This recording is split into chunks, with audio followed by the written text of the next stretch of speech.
Good day, grade 8 students, and welcome to the exciting world of cookery. And did you know that food service industry generates a considerable amount of revenue worldwide? And in the Philippines in particular, there are many newly established hotels and restaurants, and these establishments are seeking young minds that have requisite knowledge, skills, and ability in cookery and in food service industry in general. That's why it's really important for you as grade 8 students to be knowledgeable of the basic concepts in cookery. So for you to be ready for the different career opportunities in the field.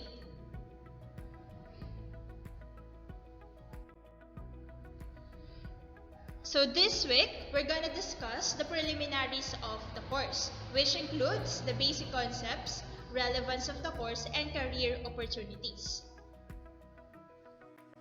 Please take a look with the different images presented here. So we have here Juliet's, which offers native delicacies. We also have Bern, that offers only chicken. And we have here Phoebe's GMA Canteen, that offers variety of snacks. El Toro Restaurant, which offers Asian and international cuisine, and Xinhua, that offers Chinese foods or dishes. By analyzing the different images presented to you, so you can answer the question, what is food service industry? So the common thing about these items is that they all offer food, wherein it could clearly define the meaning of food service industry, which is it refers to establishments such as restaurants, schools, hospitals that provide meals to the customers. So when we talk about food service industry, it is about food. Now that you're already acquainted with the definition of food service industry, let us now trace the history and development of it.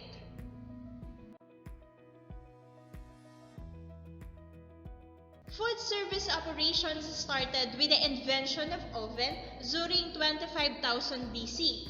And the oven used before is made up of bricks and stones. So bakit nagkaroon ng oven? It is just to avoid starvation. The bakers, so they provide foods or bake foods using oven to provide foods for those who are starving.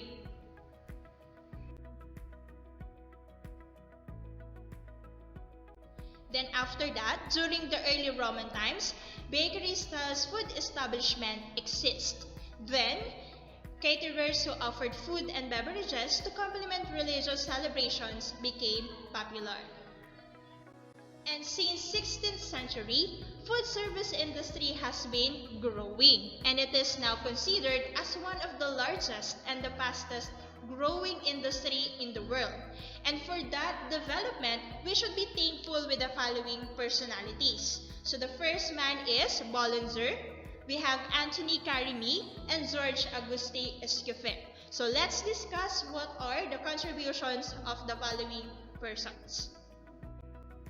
Let us first discuss the contribution of this man. So this man is Bollinger, and during 1765, he made a soup made from sheep's foot, and he termed that soup as Le Restaurant Divin, or the Divine Restorative. And restaurant in Le Restaurant Divin means the food that restores. And from that moment, restaurant is associated with food establishment. So that is the huge contribution of Bollinger. Food service industry, the term emerges because of his soup, which is Le Restaurant Divin. Then we have here this guy.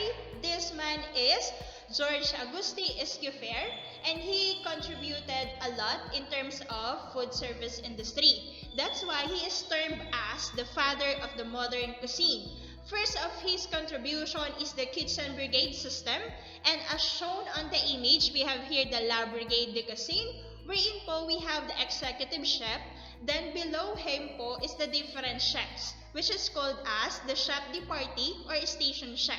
So magkakaiba sila ng trabaho, or they have different tasks in terms of food preparation. For example, you are good in making pastries, then you could be assigned as a pastry chef. So, hindi lang po iisang chef ang nagre-ready ng food. So, we have different chefs to prepare different foods. That is the kitchen brigade system. Aside from that, another of his contribution is to update the French cooking methods that is based on the techniques of Anthony Carême. And Anthony Carême is known for his French grande cuisine, which is it is a careful and meticulous preparation and presentation that is costly and commonly paired with wine. It is typically those food items that are served dun sa mga high-end restaurants. Mahal po siya, especially that it's paired with wine, and we all know that wine, so they are costly. During 1960s and 1970s, there is a big shift in terms of the development. During 1960s, so they offered this kind of food items, and for 1970s like that. So for 1960s, it is called as the nouvelle cuisines, which is new cuisines in English, and it is lighter and more delicate dishes. And during 1970s, they offered fusion cuisines, which is the combination of different culinary flavors and techniques that can be seen in a single dish. For example, Japanese paella. So it uses the Japanese rice, but the concept of paella is from Spain. So two different concepts, two different countries, then they are merged into a certain culinary techniques or culinary flavors. Then, during 1980s, unique and creative dishes prepared by famous chefs emerged. Then, during 1990s until now, so the food service innovation of value for food, beverages, and services emerged. So, there are a lot of food innovation starting from 1990s hanggang sa ngayon po na nag-emerge pa din. So, have you heard of the term mobile palengke?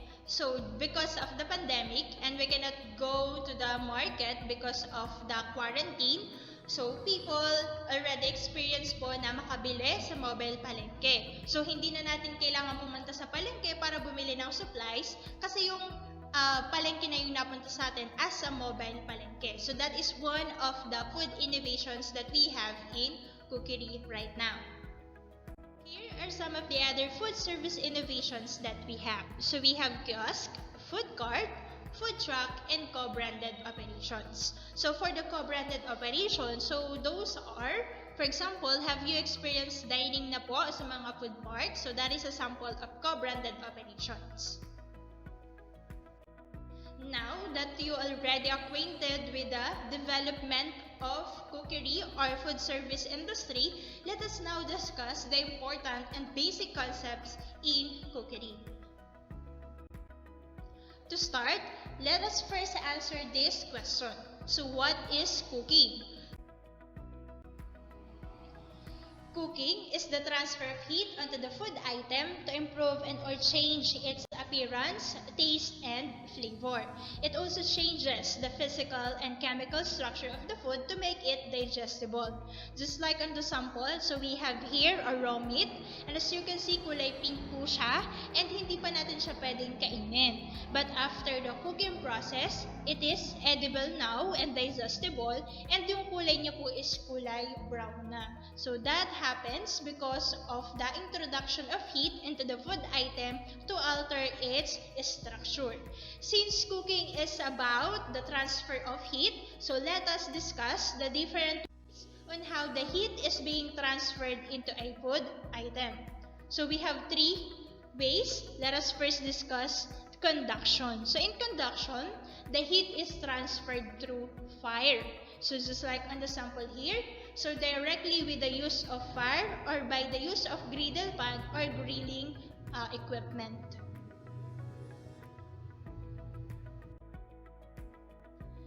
Another ways on how the heat is being transferred is through convection and radiation. For convection, so the heat is transferred through hot air, water, or oil. For example, you are cooking siomai, siopaw, or dumplings. So without direct po na incorporation ng fire, naluluto mo yung food item. But for example, yung steamed siomai mo ay iyo pong pinray or fried siomai na siya. So yung frying process po is under conduction. Then, the heat could also be transferred through rotation using po ng infrared heat, which is through microwave po. Pwede din siyang by broiling process.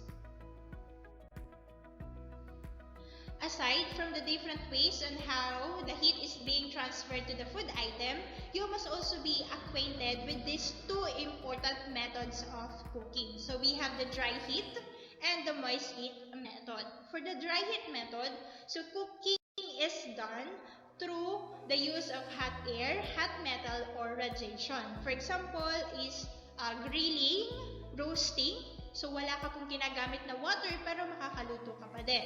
Then for number 2, moist heat method.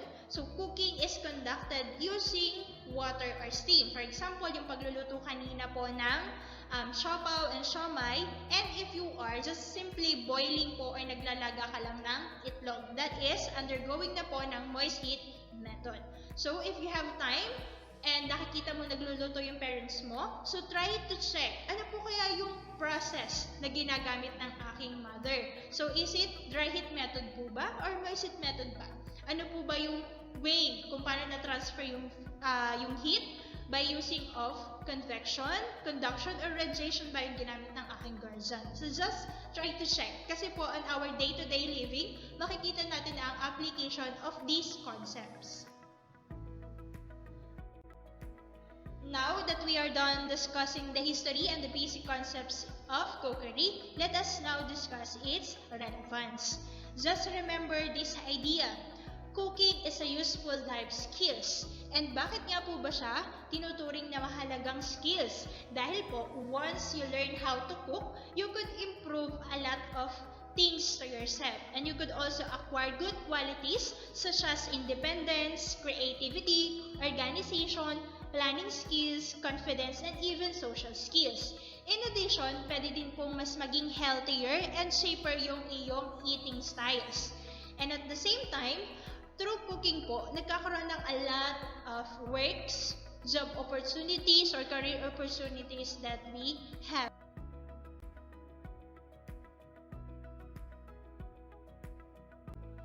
There are various career opportunities which you can explore in the world of cookery. So some of them are the following. First, you could be a chef. Yes, a person who is in charge inside the kitchen and production. So ang chef po, hindi lang siya nagluluto. Pero kapag ka po large scale yung isang food service industry, si chef din po is nagiging responsible sa planning po and production. Pinipili niya kung ano yung menu na kailangan, ano yung menu kailangan ng tanggalin kasi hindi na siya mabili. So that is the duties of a chef. And if you don't want to be a chef, gusto mo dun ka lang sa isang focus na dish, so you could be a chef de partie or station chef. So kung ikaw ay mahilig sa paggagawa ng pastries, you could be a pastry chef. Kung ikaw ay vegetarian, and marunong ka ding magluto and you love cooking, so you could venture into as vegetable cook. And if you are a person who is good in taking creative pictures and you love food as well, so you could venture into as food photographer. In the field of cookery, you could also be a food stylist. So ano po bang ginagawa ng food stylist? So they are those who prepares the food for photography kapag pipicturean siya para gamitin for a book, a magazine, or other publications. So sila yung nagdi-design or nagpe-plate ng mga foods.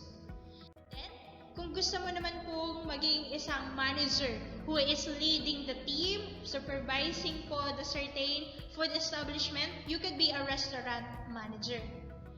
And if you are a writer and you love food, so you could be a food writer.